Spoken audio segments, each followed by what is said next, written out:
양육자 교육 두 번째 시간입니다. 이 시간은 초등학교 부모님들이 알아야 될 초등학생들의 특성과 의사소통에 대해 이야기해 보도록 하겠습니다. 학교란 어떤 곳인가요? 학교는 아이들에게 맞춰주는 곳이 아니라 아이들이 적응해 나가야 하는 곳이지요. 사회라는 꽉 짜여진 틀에 첫 발을 내딛는 장소가 바로 학교라고 할 수 있겠습니다. 유치원까지만 해도 참 자유롭습니다. 규율과 규칙이 있지만 아이들의 개별적인 특성과 발달에 맞춰서 아이들에게 잘 적응할 수 있도록 돕습니다. 하지만 초등학교에 입학하면 180도 바뀌죠. 학교의 규칙은 유치원과는 비교할 수 없을 정도로 굉장히 강력합니다. 유치원은 아이들에게 이렇게 하면 어떨까? 라는 청유형이지만 학교에서는 하자, 지키자, 안 된다 라는 명령형입니다. 이때 아이가 느끼는 스트레스는 가히 쇼크 수준이라고 말할 수 있겠습니다. 하고 싶은 것이 있어도 참아야 하고 싫은 글쓰기와 책상 줄 맞추기를 매일 일정하게 해야 하고 수업시간 내내 꼼짝 않고 앉아야 했다는 일이 겨우 8살인 아이들에게는 공용 그 자체일 것입니다. 그럼에도 불구하고 초등학생 시기는 인생에 있어서 매우 중요한 시기입니다. 자신의 이름을 쓰는 것조차 어려웠던 아이가 자기 주장을 조리 있게 펼칠 줄 아는 청소년으로 자라나는 과정인 것입니다. 초등학교 6학년 동안 아이들은 엄청난 수준으로 사고력을 발달시키고 공부 방법을 깨달아야 합니다. 이 시기가 지나면 아무리 6년의 시간을 준다고 해도 질적 발달은 되지 않습니다. 그만큼 초등학교 시절인 8세에서 13세에는 인생에서 아주 중요한 시기입니다. 인간의 능력이 타고난 것이 30, 만들어지는 것이 70이라고 볼 때 70의 대부분은 초등학생 시절에 완성이 됩니다. 즉 부모가 아이를 양육하는 것에 있어서 얼마나 잘 이해하고 양육하냐에 따라서 아이의 인생이 바뀔 수 있는 시기가 바로 초등학교 시절인 것입니다. 우리나라는 다른 어느 나라와 비교해 볼 때 아이들에게 요구하는 수준이 굉장히 높습니다. 초등학교에 들어가면 아이들은 책상 앞에서 40분 동안 꼼짝 않고 앉아 있어야 하는 거지요. 그리고 부모님의 말씀을 거역하지 못하고 고분고분 따라야 합니다. 또한 아이들이 학교가 끝나면 학원 가기 바쁘죠. 다른 아이들에게 뒤처지지 않기 위해서는 어쩔 수 없는 상황이에요 라고 말씀을 하실 수 있을 것 같습니다. 제가 여러분들을 비판하는 것이 아니라 우리 초등학교 학생들이 이렇게 힘들게 삶을 살고 있다는 얘기를 드리고 싶습니다. 솔직히 말해 이런 환경 속에서 정말 만족할 만큼 잘하고 있는 아이들이 몇 명이나 있을까요? 초등학교 저학년 때는 웬만큼 했던 아이들이 점점 학년이 올라갈수록 공부량이 많아지면서 좌절을 겪고 자신감을 완전히 상실해 공부도 못하고 성적마저 나빠진다면 인생이 재미없고 가끔 죽고 싶다는 생각도 생기면서 고통스러운 학창시절을 보내게 될 것입니다. 아무리 힘들어도 위로해주는 사람은 하나도 없고 무조건 더 잘하기만을 요구하는 현실 속에서 우리 아이들은 어떻게 행복해질 수 있을까요? 아동 발달학자 삐아제는 아이들이 만 6세야 7세가 되어야 자기 중심적인 입장에서 벗어나 다른 사람을 이해할 수 있는 능력이 갖춰진다고 합니다. 갓 초등학교에 입학한 아이들은 이제 한창 남을 생각할 줄 아는 능력을 발달시키고 나름대로 적응하는 법을 배우는 것입니다. 아이들은 학교나 집에서 받는 스트레스에 짓눌리지 않고 자신만의 방법으로 돌파구를 찾아 적응해가는 것입니다. 그러므로 뺀질대고 개긴다 라는 것은 그만큼 환경이 주는 스트레스에 굴하지 않고 적극적으로 환경을 이용한다는 뜻입니다. 이런 아이들은 공부해 라고 부모님들이 말씀하면 도망갑니다. 하지만 학교 숙제는 혼나지 않을 만큼 해놓습니다. 학원도 엄마 모르게 한두 번 빠질 수 있습니다. 하지만 중요한 시험은 꼭 스스로 챙길 수 있습니다. 그리고 오히려 이렇게 융통성 있게 꾀를 부릴 수 있는 아이들은 고학년 올라가면 더 잘합니다. 힘든 학교 생활에 적응하는 법을 나름대로 터득했기 때문입니다. 심리학자 칼 융은 사람들에게 두 가지 얼굴이 있다고 말합니다. 우리 내면의 진짜 자아이고 사람들에게 보여주는 가면의 얼굴, 페르소나입니다.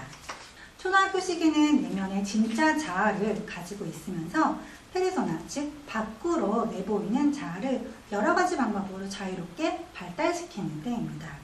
그래서 아이들은 여러 가지 시도를 합니다.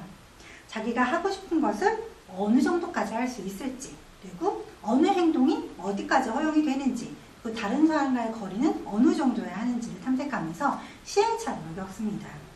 이런 시행착오 중에서는 뺀질대기, 캐기기, 문제행동, 나쁜 버릇 등으로 나타나는 것입니다. 그러므로 아이들이 초등학교 때 보이는 대부분의 문제행동이나 나쁜 버릇은 아이가 자신을 찾아가는 시기이고 사회에 적응하는 과정이라고 보시면 됩니다. 그럼 초등학교 때는 문제가 생겨도 그냥 놔둬야 할까요? 그렇다는 이야기는 아닙니다. 아이가 엄마 마음대로 움직이지 않는다고 그 모든 것이 나쁜 버릇으로 몰아간다면 안 된다는 말씀을 드리고 싶은 겁니다.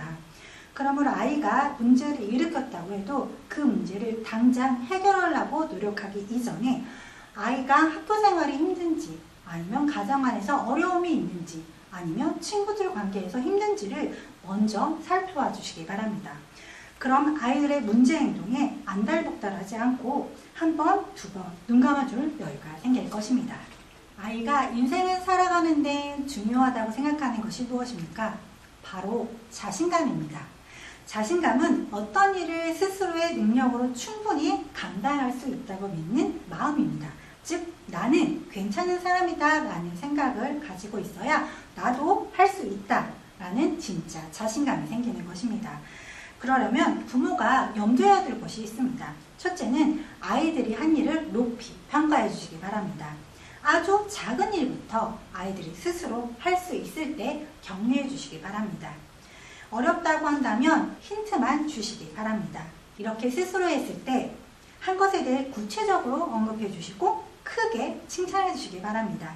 진짜 자신감은 자기 스스로 했을 때 생겨나는 것입니다. 두 번째로 아이의 개똥 철학을 받아주십시오.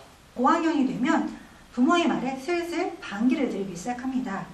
부모가 하는 말에 정말? 이라는 꼬리표를 많이 달지요.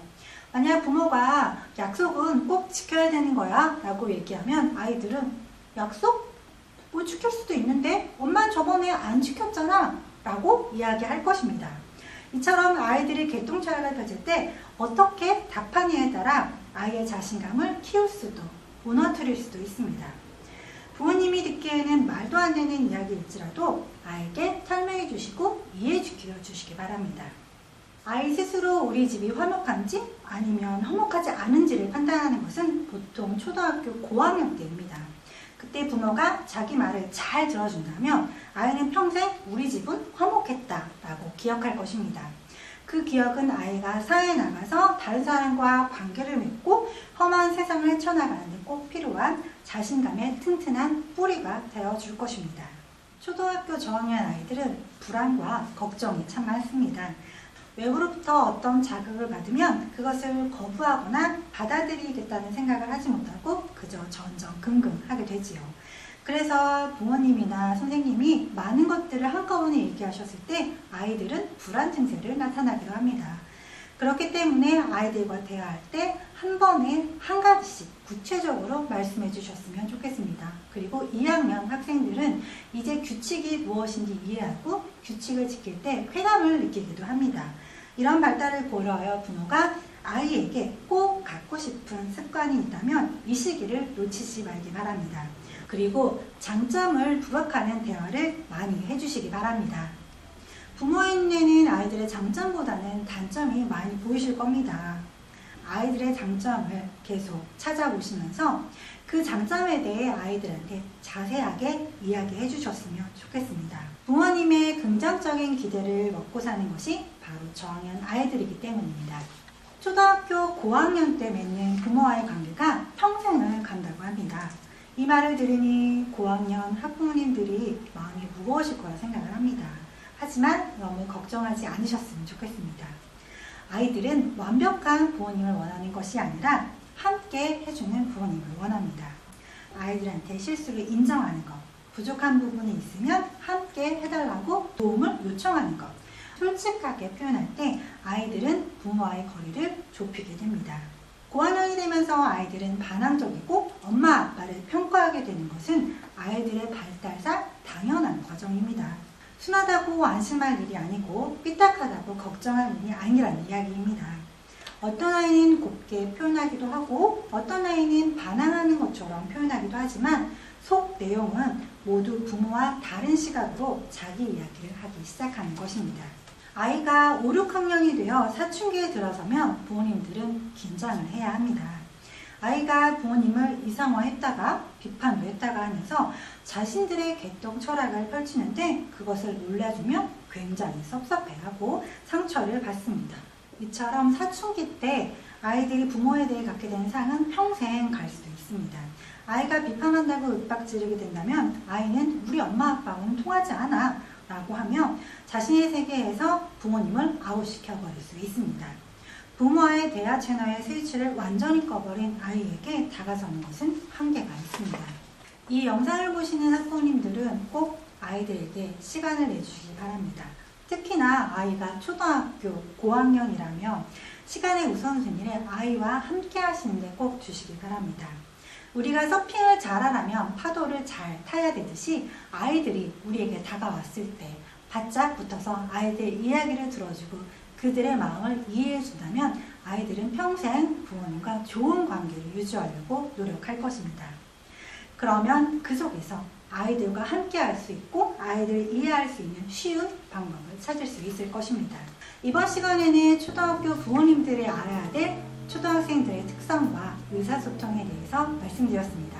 다음 시간에는 자존감으로 찾아뵙겠습니다. 감사합니다.